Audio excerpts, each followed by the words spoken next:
At just 7 months old, Emmanuel Haro was tortured to death by his own parents, and then they staged the perfect kidnapping to cover up the horrific crime. Jake's father once beat his 10-week-old daughter, leaving her disabled for life, and he was only sentenced to 180 days in prison. Now, his body is still missing in the trash. His mother Rebecca refuses to admit her guilt, and the public is screaming. Is 30 years in prison enough for this monster? You will see how the justice system has failed. And will justice ever come for this poor boy? Too late. For repeat crime. I remember sitting in the courtroom the day the verdict came down. The air was still, and everyone seemed to hold their breath when the words were read. 25 years to life, plus additional years for aggravating conduct and a $10,000 fine. On paper, it sounded severe, but to those of us who knew the history, who remembered the earlier case in 2023, it didn't feel like justice. It felt like déjà vu. 2 years before Emmanuel's death, Jake had already stood before another judge for a crime that left a 10-week-old infant with irreversible injuries. The child survived, but her life was changed forever. Jake served only 180 days. 6 months for an act that reshaped a baby's entire existence. I can still recall the brief news clip. Due to lack of prior violent record, the sentence was reduced. Those words still echo like a system trying to justify mercy when it wasn't deserved. That short sentence was meant to rehabilitate him. Instead, it became a countdown to something worse. The moment Jake walked free, the community began to whisper that it wouldn't be the end. Some said he had learned his lesson. Others said he had only learned how to hide his anger better. And 2 years later, the same man, the same pattern, the same cycle returned, only this time, it took a life. When I revisited the court transcripts, a single quote burned into my mind. I wish I could take it back. But remorse after destruction means little when the warning signs had been there all along. Officers who once handled his earlier case described him as volatile but cooperative. Therapists had flagged behavioral instability, but nothing actionable. The system cataloged those words, then moved on. The 2025 sentencing was supposed to be the correction to all that leniency. The prosecutor laid out a timeline of violence, escalation, and denial. Jake sat motionless, eyes fixed forward, while photos and testimonies played on the courtroom screens. Family members spoke of betrayal, neighbors described his unpredictable outbursts. Every voice painted the portrait of someone who should never have been free to harm again. When the judge delivered the final ruling, the room was silent except for the sound of paper rustling. The words, life, and additional term, gave a temporary sense of closure but not comfort. Many of us who had followed the case for years knew the deeper question wasn't how long he'd serve. It was why he'd ever been allowed the chance to reoffend. Later that day, I scrolled through public reactions. A retired federal investigator wrote, "He's a repeat predator in plain sight. We saw it once, and we'll see it again if systems don't change." Her comment gathered hundreds of approvals and sparked dozens of heated debates. Another post from a journalist echoed, "The state had 2 opportunities to stop him, and both times they blinked." The thread went on for hours, filled with disbelief that the man who once served less than a semester in jail facing the rest of his life behind bars, but only after irreversible damage. People didn't just see Jake as one individual, they saw him as a symbol of systemic failure. It wasn't just about sentencing length, it was about patterns, missed red flags, and bureaucratic mercy extended to someone who never earned it. In community forums, parents shared how they no longer trusted leniency in family-related cases. Advocates called for mandatory reviews whenever a defendant with a violent record had contact with minors. Every voice echoed a shared exhaustion, a sense that the system had not learned from its own history. I watched as the prosecutor faced reporters after the verdict. Her voice was steady but heavy. This case reminds us that early leniency can become future tragedy. She didn't name Jake's previous victim, but the implication was clear. One courtroom mistake had multiplied into another courtroom's grief. Even law enforcement officials admitted privately that earlier probation had been a gamble. "We thought supervision and counseling could change him," one said. "But you can't supervise intent." During sentencing, the defense tried to portray Jake as a man who had sought help, but struggled with personal demons. Yet, for those who lived through his prior case, that narrative felt like a recycled script. In both trials, There were claims of rehabilitation, mental health evaluations, and spiritual transformation. But every time, those claims dissolved when confronted by the outcomes. As I listened to victim impact statements, one parent said something that silenced the room. "Justice delayed is not justice denied, it's justice recycled." It was a line that captured the frustration of every person watching. We had seen this man's story before, we just never imagined it would end like this. The tragedy of Emmanuel's death didn't just rest on one man's actions, it was the shadow of an earlier failure replayed on a larger stage. When the hearing ended, reporters swarmed the hallway. Microphones clustered, flashes went off, and voices shouted questions that had no easy answers. Someone asked the district attorney whether the pair 2023 case had been reviewed during sentencing. The DA nodded. It was considered as an aggravating factor. She said, but it couldn't undo what was already done. That line, "It couldn't undo what was already done," has stayed with me since. Because it wasn't just about the case, it was about time itself. No sentence, no matter how long, could undo the 2 years of silence between one warning and another tragedy. In the days following the verdict, headlines described Jake as a man who never stopped escalating. Editorials called his 2023 sentence a cautionary example of misplaced leniency. Analysts revisited the judge's prior ruling and pointed out how the plea deal had sidestepped a more serious charge. Some legal experts even argued that repeat offender statutes should have triggered automatic confinement after the first case. But hindsight is always sharper when the damage has already been done. Now, years later, as I look back on both trials, I can't help but notice the grim symmetry between them. The first was framed as a wake-up call. The second became the alarm that never stopped ringing. The same courtrooms, the same procedural language, the same apologies. But this time, the outcome was irreversible. And though the 2025 sentence carries the weight of permanence, it still feels hollow. The system may have corrected its mistake too late, punishing what should have been prevented. Public reaction has not softened. Many still refer to Jake as a person who gets pleasure from hurting another person, a word heavy with disgust but rooted in truth. Even former investigators have called the case a study in ignored escalation.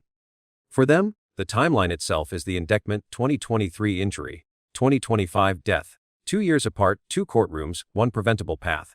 Each moment connected by a chain of decisions that favored redemption over protection. In the end, the 30-year minimum sentence and monetary fine serve as symbols of consequence, not resolution. The real verdict was handed down by a public that refuses to forget. Across newsrooms and dinner tables, people repeat the same refrain. The system didn't just fail once, it failed twice. And in that failure lies the quiet truth that punishment can never rewrite prevention. As I close the transcript, I return to the judge's final words. This court cannot restore what has been taken, but it can ensure that no one else suffers by his hands. It was meant as closure, yet it only deepened the ache of hindsight. Because for those of us who followed both cases from beginning to end, justice wasn't measured in years served, it was measured in the years lost before anyone stopped him. Rebecca Haro's role. When the courtroom doors closed behind Jake, all eyes shifted to Rebecca. It wasn't sudden, it was inevitable. Every investigation finds a second gravity, a quieter force pulling attention toward the one who stayed behind. For months, Rebecca Haro has been that force. Her name threads through every police report, every televised briefing, every conversation that begins with, "But what about her?" According to the first report, Rebecca had called for help in the early morning, claiming that someone had taken Emmanuel from the front yard. She described a dark vehicle, a figure running, and a moment she said she would never forget. The details were precise, too precise, some investigators noted later. Patrol units swarmed the neighborhood, and within hours, news choppers circled overhead. But something in the tone of her retelling already felt rehearsed, almost like a script she'd read too many times. Her words were calm, almost steady. "He's gone." I looked away for just a second. There was no background noise, no panic in the voice. The dispatcher asked if she'd seen anyone nearby, and she hesitated, a pause that, to investigators, became the first red flag.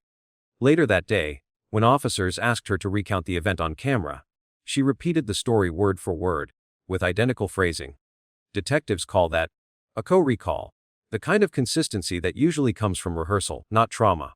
When the official statement was released, the entire narrative leaned on that fabricated version. For nearly 48 hours, law enforcement worked under the assumption of a stranger's abduction. The search radius expanded across county lines, posters went up, volunteers combed nearby fields. Every resource was mobilized on a false foundation. And while the town searched for a phantom suspect, Rebecca stayed at home, giving tearful interviews and offering thanks to everyone helping us bring him home. 2 days later, the story collapsed. Surveillance footage from a nearby business didn't match her timeline. Neighbors reported no unfamiliar vehicles. The alleged kidnapper's description, tall, thin, hooded, was nowhere to be found on any camera. The conclusion came quietly but firmly: there had been no abduction. The report had been falsified. When detectives confronted her with the evidence, Rebecca didn't deny inventing the story. She said she had been confused, scared, and pressured. Pressured by what, she wouldn't say. That answer became the pivot point for everything that followed. On August 18, she was taken in for questioning. The footage, shown later in court, captures a woman oscillating between defiance and collapse. One moment she's sobbing, the next she's silent, her gaze fixed on the floor. Investigators pressed her about Jake's role. Her response: "He told me to keep quiet." It was a statement that could mean many things, and for prosecutors, that ambiguity was gold. She was booked on suspicion of obstruction and false reporting. The bond hearing drew crowds. The judge set bail at $1 million, a figure both symbolic and strategic. Too high for easy release, yet not enough to suggest a confirmed conspiracy. When asked for her plea, Rebecca stood motionless and said, "Not guilty." Those two words cut through the courtroom like static. Her trial was scheduled for January 21, 2026. Between now and then, she remains in county detention, officially a defendant, unofficially a mystery. Prosecutors haven't classified her as a violent participant, but the phrase, active concealment, appears repeatedly in their filings. They allege she assisted in delaying discovery, tampering with evidence, and misleading search efforts. What they haven't proven, and may never prove, is whether she acted under duress or design. Every move Rebecca made after the incident became evidence in itself. Analysts replayed her interviews frame by frame. They noted how she adjusted her hair whenever asked about timelines, how her eyes darted left when discussing Jake, how she used plural pronouns, us, or plan, even when describing moments she claimed to have acted alone. Body language experts debated whether it was guilt, fear, or simply the reflex of someone overwhelmed by attention. Her family publicly defended her. In a televised interview, her mother insisted that Rebecca had been manipulated, that she was just trying to protect what was left of her family. But the interview backfired spectacularly. Viewers criticized the calm tone, the lack of direct sorrow, the choice of words that sounded more like damage control than grief. Within hours, comment sections were flooded with speculation that the Haro family was coordinating a narrative. Meanwhile, prosecutors worked quietly. They reconstructed the timeline minute by minute. Text messages showed Rebecca communicating with Jake on the morning of August 14, just hours before her emergency call. One message, timestamp 4:37 m, simply read, "I'll take care of it." Investigators interpreted it as a clue, possibly referring to the cover story.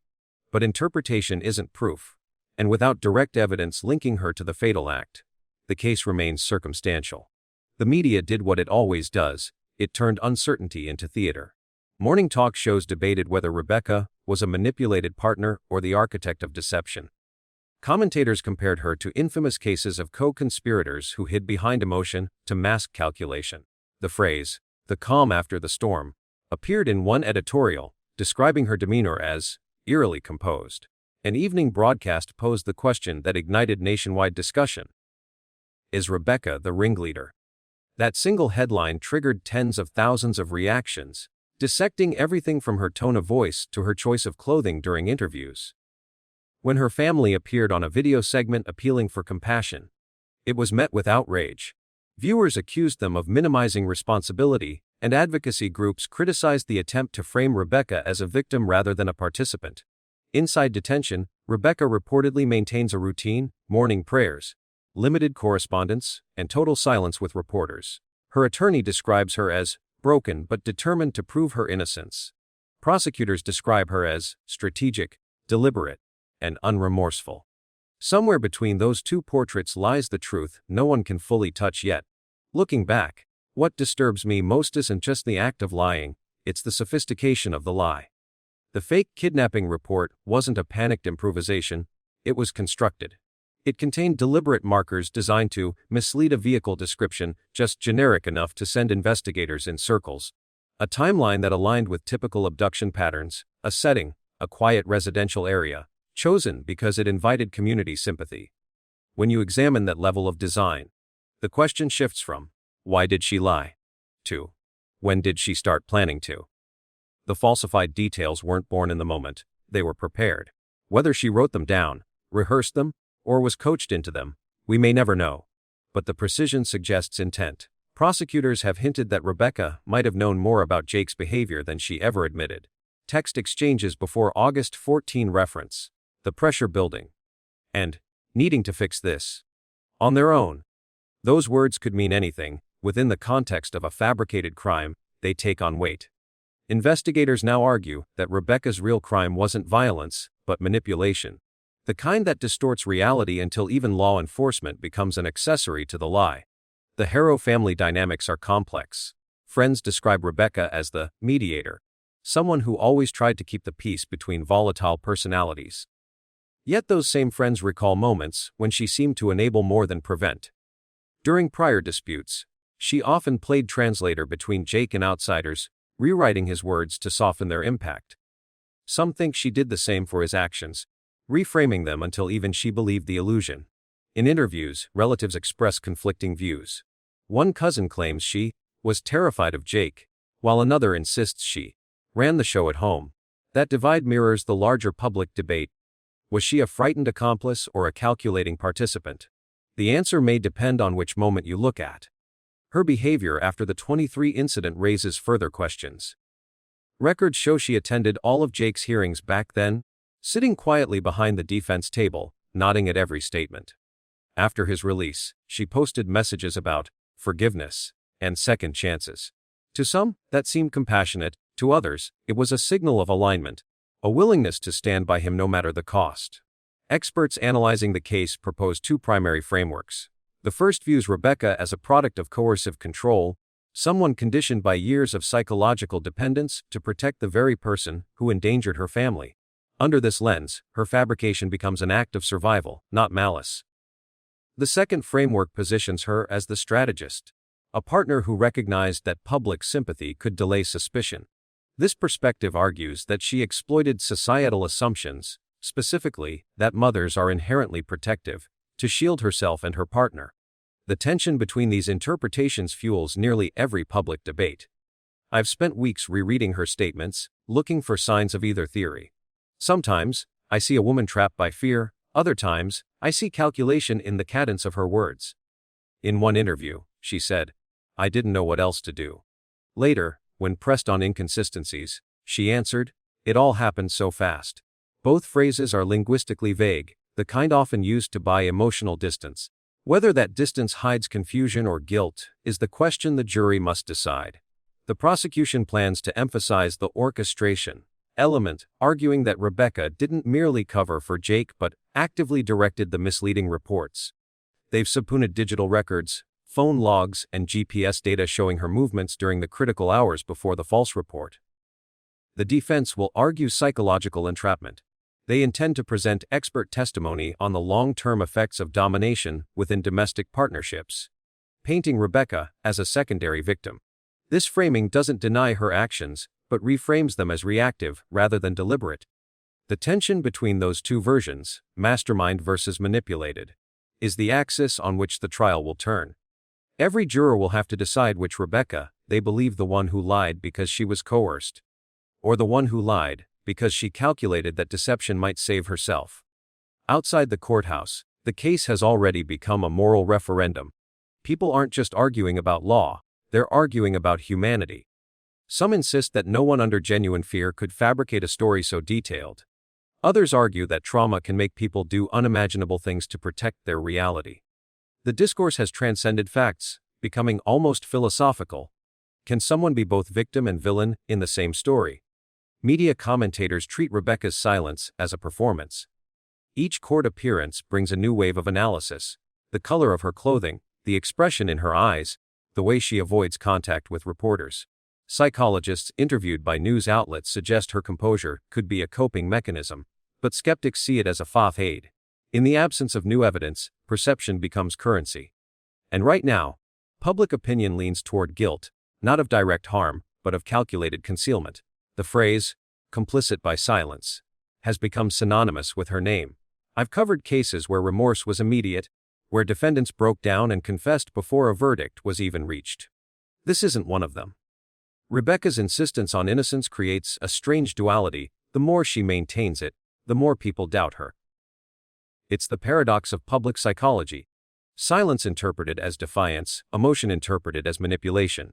When I interviewed one of the investigators off record, he said something that lingers. She's the kind who hides behind half-truths. Not outright lies, just omissions big enough to swallow the truth. That description, while subjective, captures how the prosecution seems to view her. In their narrative, she's not just concealing facts, she's constructing an alternate version of reality. Now, the calendar hangs over everything. January 21, 2026, the date that may finally determine whether Rebecca is a misguided protector or the quiet engineer of deceit. The case file is thick, the speculation thicker. Public observers await a verdict not only for her, but for the credibility of the justice system that twice misjudged her partner. If the court convicts, it will validate the idea that concealment is as corrosive as direct participation. If she's acquitted, it will expose the fragility of evidence built on interpretation rather than fact. Either way, the outcome will ripple through every future case that blurs the line between coercion and complicity. For now, Rebecca Haro remains behind bars, awaiting trial, her plea unchanged. The official record lists no direct evidence linking her to Emmanuel's final moments. Yet her decision to fabricate a story, coupled with her refusal to accept guilt, keeps her at the center of speculation. To the public, she embodies a contradiction: the woman who cried for help while orchestrating misdirection, the partner who might have been both victim and architect. Until the court decides, that contradiction will define her. And so the story continues, one case closed, another opening, justice moves forward, but questions remain suspended, waiting for January 2026 to turn suspicion into verdict. Incomplete justice. There's a line investigators sometimes use when cases reach a dead end: justice without a body is justice unfinished. That phrase has haunted every conversation since August 27, 2025, the day Jake finally spoke about what he had done. It was supposed to be closured. It only deepened the uncertainty. When the courtroom grew silent, Jake stood before the judge and said words no one was prepared to hear. According to the official transcript, his voice was low, almost flat. When he confessed to discarding Emmanuel's remains in a waste container near Cabazon, roughly an hour east of Moreno Valley. He said he panicked, that he didn't think anyone would understand. The date, August 27, was crucial. It had been nearly 2 weeks since Emmanuel's disappearance, and every hour of delay had made recovery more difficult. The desert heat, the constant traffic along Interstate 10, and the industrial waste routes meant that whatever evidence might have existed could already have been lost forever. Investigators immediately dispatched search teams to the area Jake mentioned. Landfill grids were marked, and municipal waste records were subpoenaed. The region around Cabazon stretches wide, sand, wind, and storage lots scattered like forgotten maps. The landfill operations manager later described it as moving mountain. Every hour, tons of debris arrived, compacted, buried, and covered before the next load. Despite Jake's confession, his statements contained inconsistencies. He alternated between saying, a trash bin behind a service station, and roadside container. At one point, he claimed he didn't remember which one. Investigators noted these contradictions as evidence of evasion or disorientation. Either way, they created chaos in an already fragile search. By the time cadaver dogs were brought in, the trail was cold. The handlers reported intermittent alerts but nothing conclusive. The scent was fragmented, possibly masked by chemicals or heat. Every potential lead led to another empty container. By the end of September, officials had combed through nearly 20 acres of compacted refuse without success. I remember the press briefing that followed. The sheriff stood under harsh afternoon light, his uniform dusty from the landfill site. We have reason to believe the child was discarded here, he said carefully, but due to volume and timeline, recovery is uncertain. The word uncertain was the last thing anyone wanted to hear. Weeks turned into months. Each new phase of the search brought renewed hope, followed by another quiet collapse. Specialized forensic teams joined, experts in decomposition recovery, scent differentiation, and soil disturbance mapping. Drones scanned for unusual thermal signatures. Excavators worked through layered refuse, their operators pausing whenever a trace of fabric appeared. But every time, it was nothing. The search wasn't just scientific, it was human. Volunteers lined the perimeter fences, holding candles at dusk. Mothers whispered prayers into the dry wind. Each day without discovery felt like betrayal. The landfill, once a place of noise and machinery, became something sacred, an open graveyard of what-ifs. The air smelled of dust and diesel. Every few minutes, a bulldozer passed, pushing mounds of indistinguishable debris forward. I spoke to one of the recovery supervisors, a man who had worked dozens of similar cases. He said, "When you're searching for someone this small, in a place this big, it's like looking for memory itself, it fades before you can grasp it." By November 12, 2025, officials confirmed that all active search operations had ended. Despite every effort, sniffer dogs, drones, mechanical sifting, no trace of Emmanuel had been found. The announcement hit like a final blow. For the Haro family, it meant no burial. For the community, it meant no closure. For the investigators, it meant an unfinished chapter in a book no one wanted to write. The sheriff's final statement was brief but heavy. "Without physical recovery, we cannot complete certain forensic confirmations. The investigation remains open." The phrase "remains open" has lingered since, half a promise, half a resignation. The public didn't accept "open" as enough. Across news networks, forums, and local vigils, a single phrase began to repeat: "Justice for Emmanuel." It wasn't just a slogan, it became a demand. People wanted something tangible, something to hold on to. Without a body, even grief felt suspended. The movement spread rapidly. Flyers with Emmanuel's picture, his eyes bright, his smile half-formed, appeared on street poles from Riverside to Palm Springs. Handwritten messages read, "Bring him home." Others simply said, "Let him rest." An investigative segment on a national network reignited the outrage. A commentator, his voice trembling with frustration, said, "It's not enough to convict someone. Until this child is brought home, justice is only half done." His words echoed across the internet, sparking renewed attention. Viewers reposted his statement, quoting lines about unfinished mourning and systemic failure to recover. Meanwhile, a well-known media personality made a short on-air appeal: "Let the baby rest in peace. If anyone knows where he is, speak up." The message was simple, almost pleading. Within hours, the phrase became a rallying cry. Public vigils multiplied, parks, churchyards, even courthouse steps became altars of remembrance. I attended one of those gatherings in late November. The crowd was quiet, illuminated by dozens of candles forming the shape of a small heart. Someone read a letter aloud, written by a child, addressed to Emmanuel.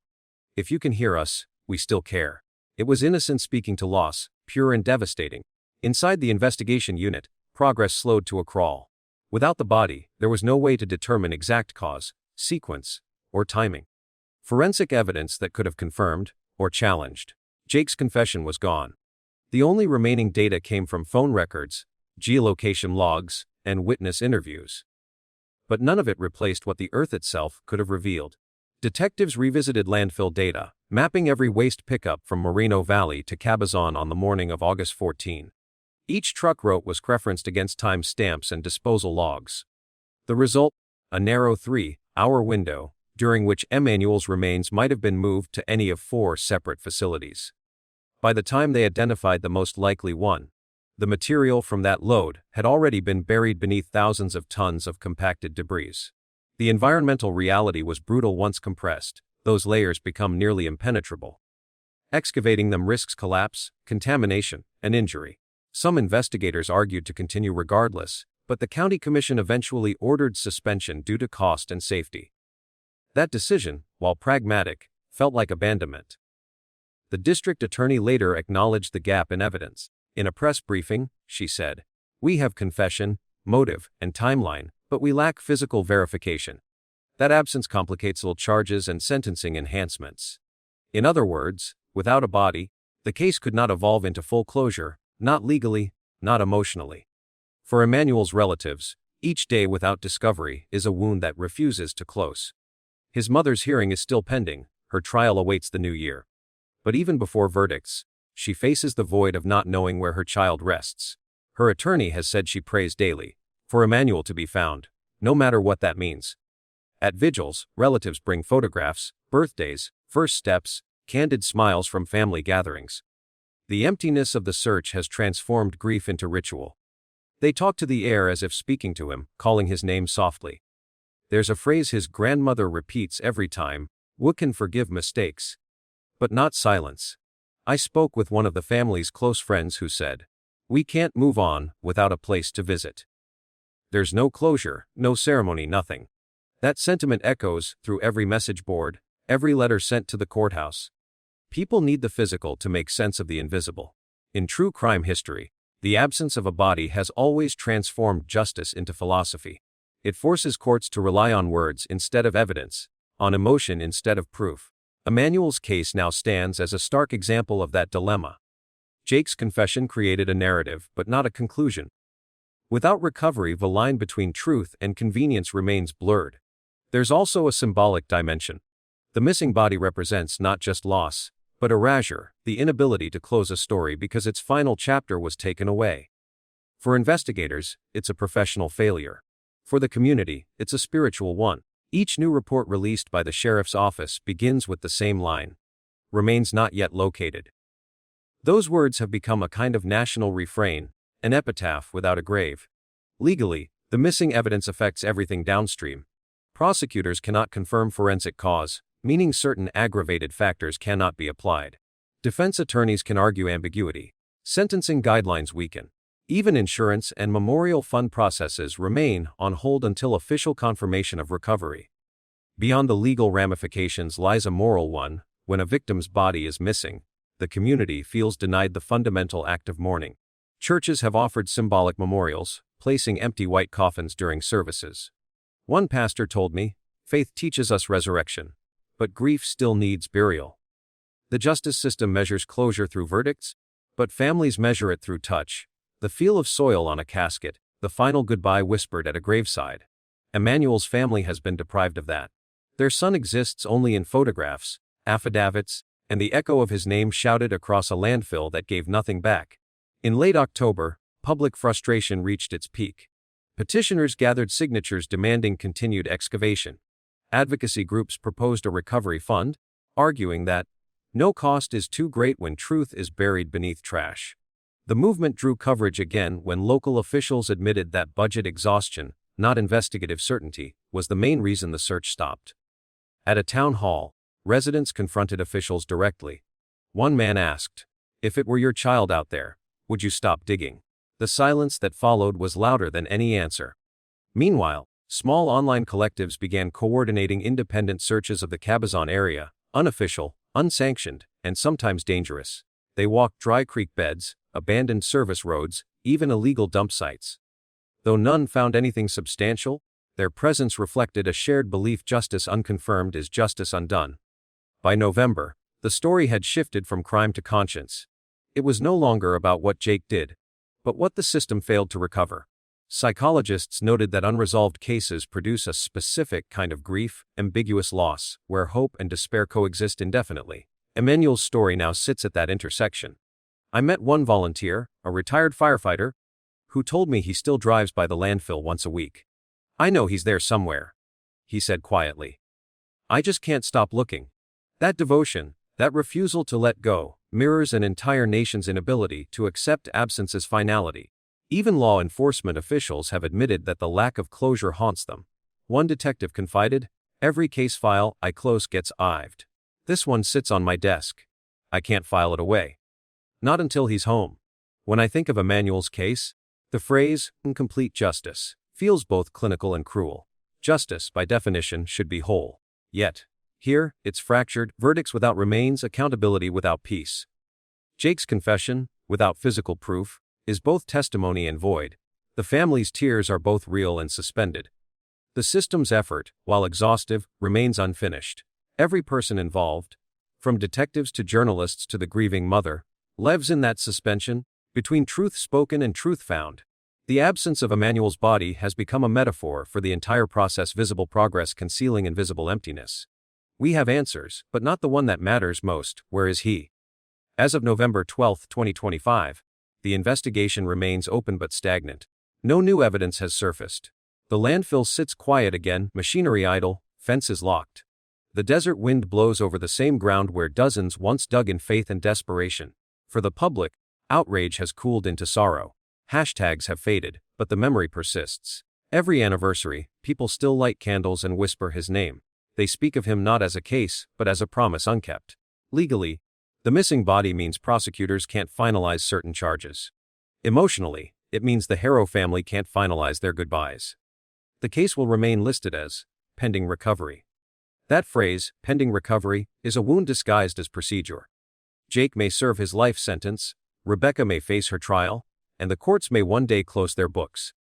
But until the earth gives back what it's hiding, Emmanuel's story will remain open, unfinished, unburied, and unresolved. And that, more than any verdict, is what incomplete justice truly means. System failure. The hardest part about following a case like this isn't the crime itself. It's realizing that the system allowed it to happen twice. The story of Emmanuel Haro isn't only about one man's cruelty or one family's tragedy. It's also about the machinery that failed to act when the warning signs were flashing in plain view. Every report, every courtroom transcript, every press release echoes the same uncomfortable truth. This was preventable. The system had a chance to stop Jake in 2023. It didn't, and 2 years later, a child was gone. I remember reading the 2023 judgment, the first time Jake Haro's name appeared in public records. The case involved a violent incident against an infant barely old enough to open her eyes. Doctors described her condition as permanent impairment. Yet, despite the severity, the court handed down a sentence of 180 days in county jail. No probation, no mandatory counseling, no long-term supervision. The reasoning behind the leniency was painfully bureaucratic. Jake had no prior violent offenses. The defense argued that he was under stress, seeking help, and not a danger to society. The judge agreed, citing the importance of rehabilitation and the value of a second chance. In retrospect, that decision reads like an open invitation for recurrence. 6 months. That's all the state required of him. Afterward, he walked out of jail unmonitored, unsupervised, free to return to the same environment that produced the violence in the first place. No welfare check, no social service follow-up, no flag on his record to alert future investigators. At the time, local advocates raised quiet objections. They said the sentence didn't match the harm. They were right. But their warnings faded in a courtroom more concerned with redemption than accountability. When I spoke later to a former probation officer familiar with the case, he shook his head slowly. "Why see it all the time?" he said. "Judges want to believe in rehabilitation. They think short confinement can fix deep behavior. But without supervision, you're just delaying the next crisis." Those words, delaying the next crisis, feel prophetic now. 2 years later, the crisis arrived. On August 14, 2025, Emmanuel vanished. His father, the same man who had once been given a second chance, stood accused again, this time not of harm but of taking a life. The line between leniency and tragedy had closed. The prosecutor's opening statement in the 2025 trial made the connection explicit. Had the system imposed appropriate oversight in 2023, Emmanuel might still be alive today. It wasn't speculation, it was fact. Records show that after his release, Jake never attended mandatory parenting classes, therapy sessions, or anger management programs. None were ordered. There was no system in place to monitor his progress or his behavior. California's child protection statutes, while robust in wording, rely heavily on self-reporting and voluntary compliance. In practice, that meant Jake's rehabilitation existed only on paper. By the time Emmanuel's case reached public attention, the pattern was undeniable. The same man who had once harmed an infant under his care had now escalated, unchecked, unmonitored, and unrestrained. The judicial leniency at 23 didn't rehabilitate him, it emboldened him. In interviews following the sentencing, one community advocate put it bluntly, "We didn't just fail Emmanuel in 2025. We failed him in 2023, before he was even in danger." When you trace the timeline backward, it's clear how the gaps aligned. A lenient sentence, a lack of supervision, a broken reporting system, all converging into a perfect storm of negligence. The district attorney later summarized it best during a press conference. "We often talk about accountability for perpetrators. We rarely talk about accountability for institutions. This case forces us to do both. After Jake's sentencing in 2025, the focus shifted towards systemic accountability. The phrase, failed system, became a national refrain. Activists, journalists, and everyday citizens joined a growing chorus demanding reform. The campaign of Voice for the Voiceless emerged within weeks, formed by child safety advocates and grieving parents from across California. Their message was simple, but unrelenting. No more second chances for repeat offenders against children. They released a public statement that read, "Every light sentence is a gamble with a child's life. We're done gambling." That sentence appeared in newspaper headlines, advocacy posters, and televised interviews. It became the moral anchor of a movement that refused to let this case fade into another statistic. Even mainstream networks amplified the outrage. One segment featured the anchor's direct appeal. If rehabilitation fails once, it should not be allowed to fail twice. That single broadcast reached thousands of viewers and fueled community petitions demanding legislative change. By October, public demonstrations had spread from Riverside to Sacramento. Protesters held signs reading, 180 days is death sentence for a child, and protect, don't excuse. Outside the courthouse, families gathered with candles and photos of children lost to similar cases. Each vigil turned grief into activism. At one demonstration, a speaker, herself a survivor of systemic failure, stood before the crowd and said, "Every time a judge chooses mercy over prevention, another child pays the price." Her words were met with thunderous applause. The coverage reached national attention when a major news station aired a short feature titled, "A System That Forgave Too Soon." The segment showed a montage of families holding photos, intercut with courtroom footage and interviews with experts calling for policy reform. One commentator summarized the public's mood. "We can't keep calling these tragedies accidents when they're the product of repeated inaction." California's child protection framework is built on multiple agencies: social services, juvenile courts, and law enforcement, each tasked with overlapping responsibilities. On paper, the system is thorough. In practice, it's fragmented. When Jake completed his short sentence in 2023, the law required that his case be reported to the Child Welfare Services Index. It was. But the database operates under confidentiality rules, meaning that unless an active investigation occurs, the information remains sealed. No one monitoring new domestic incidents would have seen his history. That single procedural detail, a privacy clause designed to protect families, became the barrier that prevented intervention in 2025. When officers responded to minor welfare checks months before Emmanuel's disappearance, they had no access to Jake's prior record. The law that should have protected the child instead protected the perpetrator's privacy. In court, the district attorney called it a systemic blindfold. Experts testified that the confidentiality laws, while well-intentioned, inadvertently shield repeat offenders. Recommendations for reform have circulated since the late 2010s, but none have been fully implemented. This case has reignited the debate. Lawmakers now face renewed pressure to modify the statute, creating exceptions for repeat offenders or cases involving prior convictions related to child safety. Whether those changes will come in time for Emmanuel's justice remains uncertain.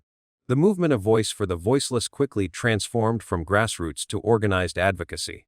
They hosted town halls, partnered with legal experts, and began drafting what they called the Emmanuel Amendment.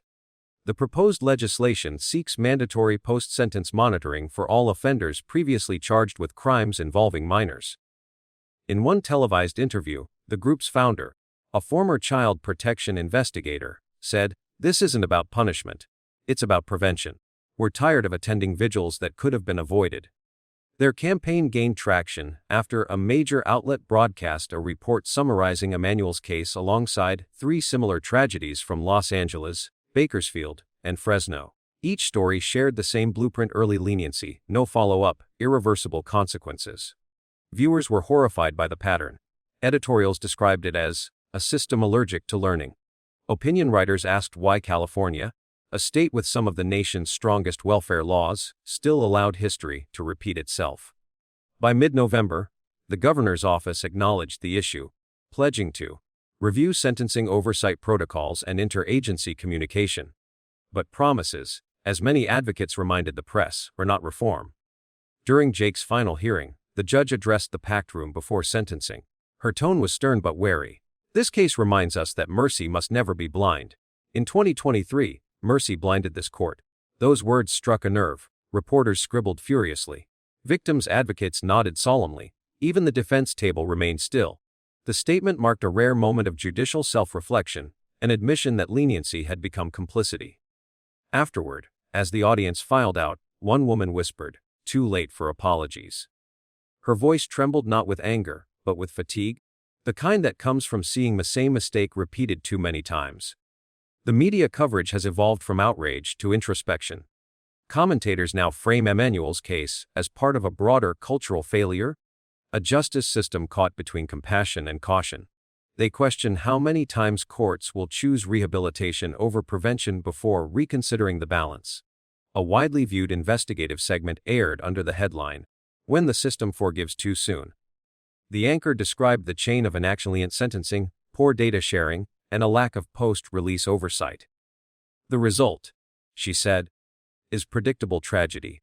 The report ended with footage from Emmanuel's vigil.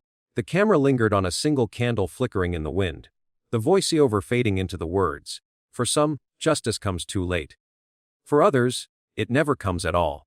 That closing line resonated across social circles and civic organizations, igniting new petitions and advocacy campaigns. The message was clear: this wasn't about one child.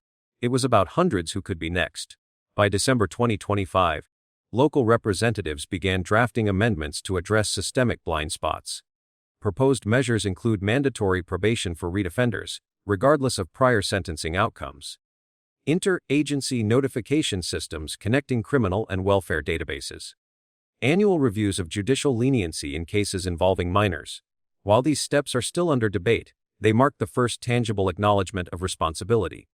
A state senator involved in drafting the reforms told reporters, "Emmanuel's name will not disappear into another file cabinet. His story will change the law." Advocates remain cautious. Many have seen similar promises fade once media attention shifts. But even if the reforms stall, the cultural awareness has already shifted. For the first time in years, people are talking about prevention as seriously as punishment. Emmanuel's tragedy isn't isolated.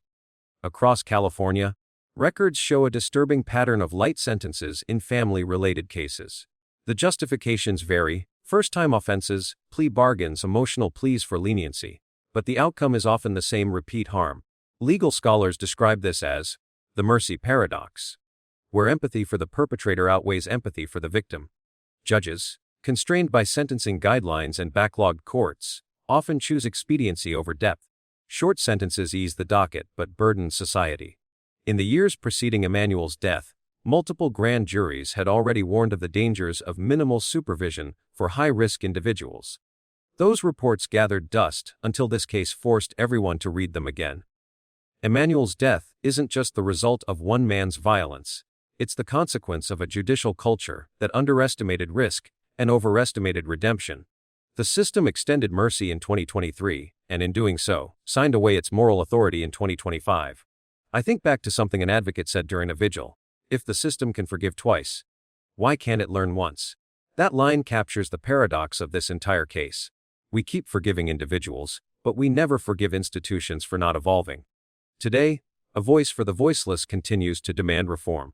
Their message has spread far beyond California: justice delayed is protection denied. And though Emmanuel's body remains missing, his story has become an indelible marker in the ongoing fight to close the loopholes that allowed his death to happen. This case, more than any other, exposes the fragility of laws meant to protect the innocent.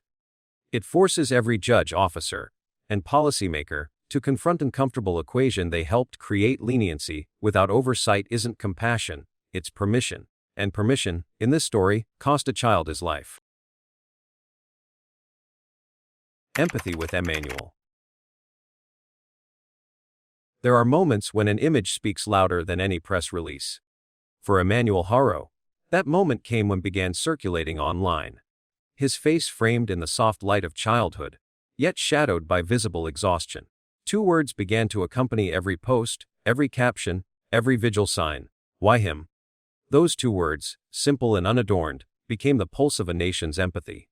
When the first official photo surfaced, the public didn't see a headline. They saw a small boy whose eyes seemed older than his age. He wore a faded t-shirt, his expression somewhere between fatigue and hope. It wasn't the kind of image that invites pity, it demanded reflection. People compared it to earlier pictures released from family archives. In some, Emmanuel smiled faintly beside his sister, who lives with a permanent disability from a previous injury. The contrast was heartbreaking, one child visibly altered by a past tragedy, the other unknowingly walking toward one. The difference wasn't just physical, it was emotional. His sister's gaze looked past the camera, distant but calm. Emmanuel's eyes met it directly, as if he understood more than anyone realized. That subtle awareness in his expression made the story unbearable. Online discussions soon shifted from curiosity to compassion. People described the photos as proof of endurance, evidence of neglect, and portraits that the system ignored. Forensic analysts didn't have to explain, the public had already read the emotion etched across his small features. One art critic even wrote an essay titled The Expression of Abandonment, arguing that the photograph had become a cultural document, an unintentional self-portrait of a generation that failed its children. The piece spread rapidly, quoted in university lectures and news panels alike. Empathy became contagious. A viewer from Riverside posted a short message that read simply, "My heart aches for Emmanuel." It gathered hundreds of acknowledgements within hours. Others echoed the same tone: heartbreak, disbelief, and guilt. I followed those threads late at night, reading comments that blurred the line between mourning and confession. People admitted they couldn't sleep after seeing his picture. Parents said they hugged their children tighter. Teachers wrote about noticing withdrawn students and promising to listen more. It wasn't just grief, it was collective accountability. Emmanuel's face had transformed strangers into advocates. One local blogger captured the sentiment perfectly. "He reminds us of every child who slipped through paperwork and procedure." That single sentence spread through countless reposts, each one reshared with a different caption, some angry, some sorrowful, all unified by empathy. Even the smallest voices joined in. A child posted a drawing of Emmanuel with angel wings and the caption, "You can play now, you're safe." The drawing was printed on banners at candlelight vigils. The digital empathy bled into physical spaces.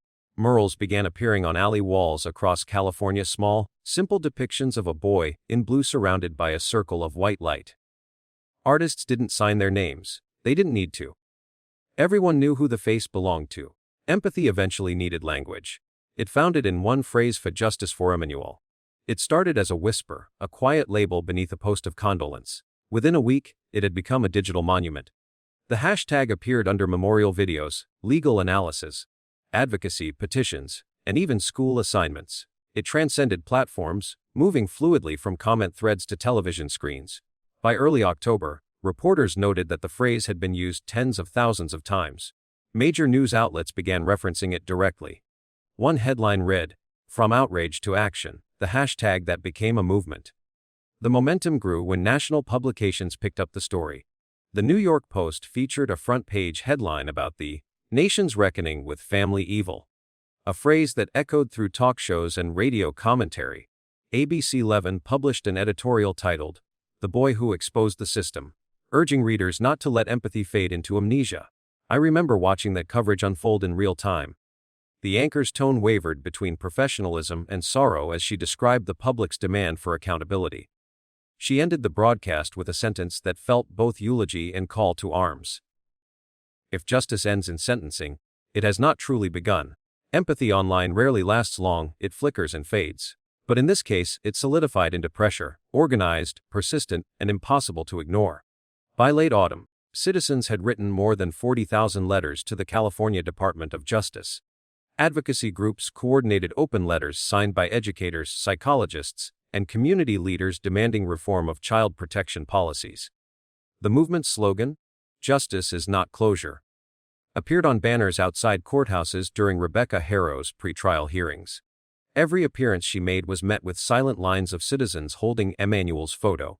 The silence itself became its own form of protest. No chants, no anger, just an unbearable stillness.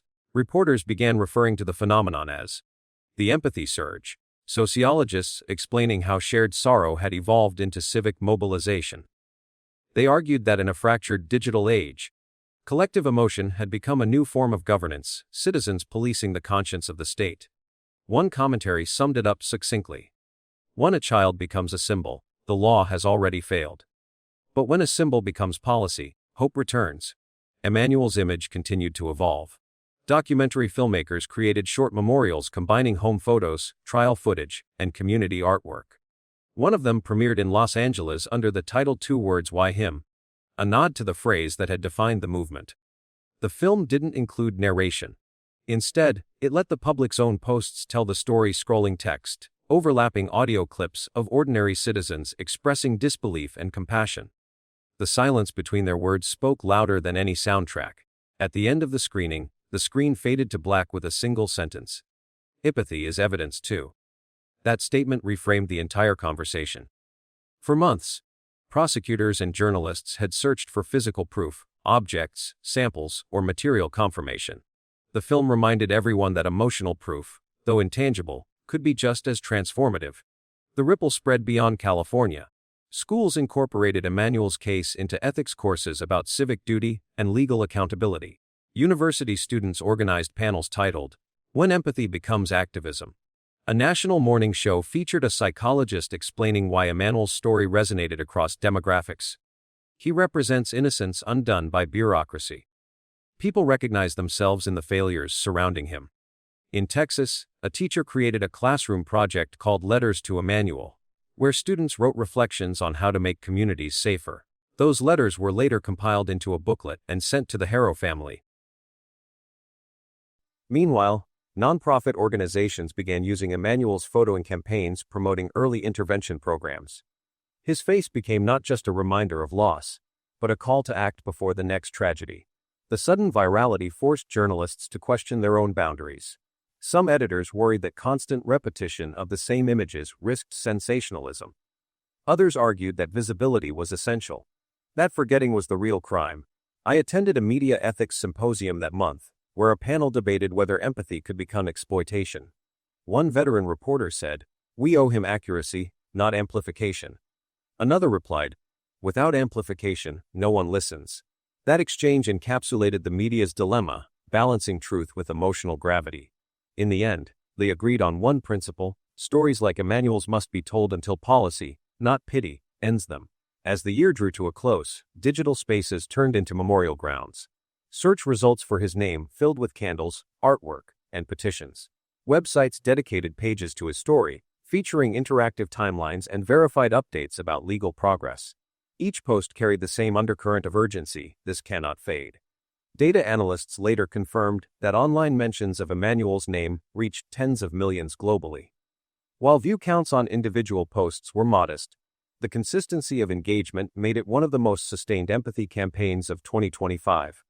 The depth mattered more than scale. Comment sections weren't just filled with reactions, they contained policy discussions, volunteer sign-ups, and mental health resources. It was empathy functioning as infrastructure. The emotional toll of constant exposure to tragedy sparked another conversation: how communities process collective grief. Counselors began hosting virtual sessions for those affected by the story. They explained that repeated viewing of distressing imagery can lead to secondary trauma. Yet acknowledged that in this case, people seemed to channel pain into purpose. Empathy had transformed into momentum. Instead of withdrawal, it produced engagement. Citizens didn't look away, they demanded change.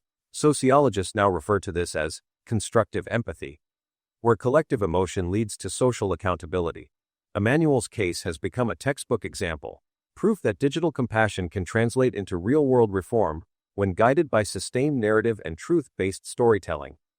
As trials approach, the public remains vigilant. Each new hearing reignites discussion, not about vengeance, but about reform. People no longer ask what happened, they ask what will change because of it. One post summarized the shift perfectly. "We don't just want prison sentences. We want prevention." That sentiment echoes across every platform, every vigil, every editorial. It's the evolution of empathy, from emotion to expectation. Even state officials now acknowledge the impact. During a press briefing in November, a spokesperson for the Department of Social Services admitted, "Public advocacy has accelerated our review process." For the first time, the department publicly thanked citizens for keeping moral focus where bureaucracy often loses it. Looking back, it's astonishing that this entire movement can be traced to two words whispered online: why him? Those words distilled the nation's sorrow into clarity. They asked the unanswerable and refused silence as an answer. From that question grew empathy. From empathy grew action. From action, perhaps will come change. Every post, every hashtag, every mural represents the same truth. The public no longer accepts tragedy as coincidence. The emotional resonance has evolved into structural demand. In investigative terms, the evidence now extends beyond documents or testimony. The digital record, millions of posts, thousands of shared images, countless comments, forms a collective proof of conscience. Analysts tracking online engagement noted that the highest spikes in discussion occurred after every court update. Each surge corresponded with public calls for deeper reform, better sentencing guidelines, stronger child protection oversight, and transparent data sharing between agencies. Empathy, in measurable terms, became political influence. Standing at the site of Emmanuel's last known trace months later, I realized that justice isn't only delivered in courts, it's sustained in memory. The collective voice that rose for him continues to echo, pressing legislators, reporters, and citizens alike to confront their responsibilities. The final irony is that Emmanuel never spoke those two words himself, yet they now define his legacy. Why him? Became never again. Empathy has become the evidence. Compassion has become the verdict. And the digital chorus that carried his story proves one enduring truth. When society feels deeply enough, change is no longer optional, it's inevitable. Justice is still pending. Every case reaches a moment when facts meet faith, when evidence has run its course and what remains is hope that the truth will surface. For Emmanuel Haro, that moment has not yet passed. Even now, months after the last gavel strike, two questions still suspend the story between resolution and remembrance. Where is he, and what will happen to her? Those two unknowns, the missing body and the pending trial, define everything that comes next. The court calendar shows a single date circled in red: January 21, 2026. That day will decide whether Rebecca Haro remains a participant in the system she deceived or becomes a symbol of its delayed justice. If convicted, she faces the maximum sentence permitted under state law, effectively a lifetime behind bars. If acquitted, she walks into freedom, though never into forgiveness. Between those extremes lies the narrow corridor of uncertainty the public cannot ignore. In legal circles, her trial is being called the second half of justice. Prosecutors intend to frame her actions as deliberate obstruction, falsified reports, misdirection, and concealment that cost investigators crucial hours. Defense counsel, meanwhile, will repeat the narrative of coercion, that Rebecca acted under psychological domination, too fearful to contradict her partner. Every pre-trial hearing so far has felt like an overture to something larger. Courtroom observers note the tension each time she enters, the silence heavier than the accusation itself. She no longer cries. She doesn't look away. Her posture suggests endurance, not defiance. I've read the latest motions filed by both sides. They mirror each other like twin reflections. One paints her as the strategist of deceit, the other as a woman trapped by manipulation and circumstance. The truth, as always, lies in the quiet spaces between their words. If the jury accepts the prosecution's version, Rebecca could spend the rest of her life in state custody. If they believe the defense, she might serve a reduced sentence or even walk free. The entire case pivots on perception, not of what she did, but of why she did it. For the public, this trial isn't about punishment alone, it's about restoration. People want to know whether the justice system that failed once can finally learn to see beyond excuses. Each court date is expected to draw crowds, not out of curiosity, but out of vigil. Citizens intend to stand outside the courthouse holding Emmanuel's image until a verdict is read. The weight on this trial is enormous. It isn't just Rebecca on the stand, it's the credibility of the entire system that once believed rehabilitation was enough. While legal teams prepare their arguments, the search for Emmanuel continues.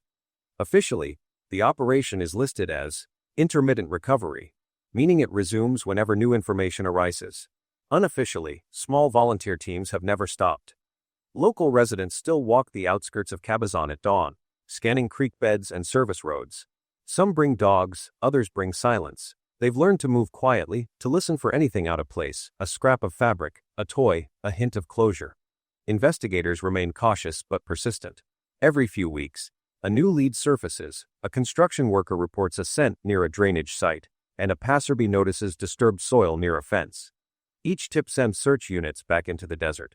So far, nothing has led to confirmation. But the absence of discovery hasn't stopped speculation. Many believe that if Emmanuel's remains are ever found, the consequences could reshape both Jake's and Rebecca's sentences. For Jake, recovery could validate or contradict his confession, possibly affecting appeals or parole eligibility decades from now. For Rebecca, the discovery could prove complicity or exoneration, depending on what evidence accompanies it. Law enforcement officials have stated that any new physical finding would reopen portions of the case for forensic review. That means the door to accountability remains unsealed. Every time heavy machinery appears near Cabazon, social feeds erupt with questions. Is this it? Have they found him? Most turn out to be false alarms, maintenance work mistaken for excavation, but the reaction shows how alive the search still is in public consciousness.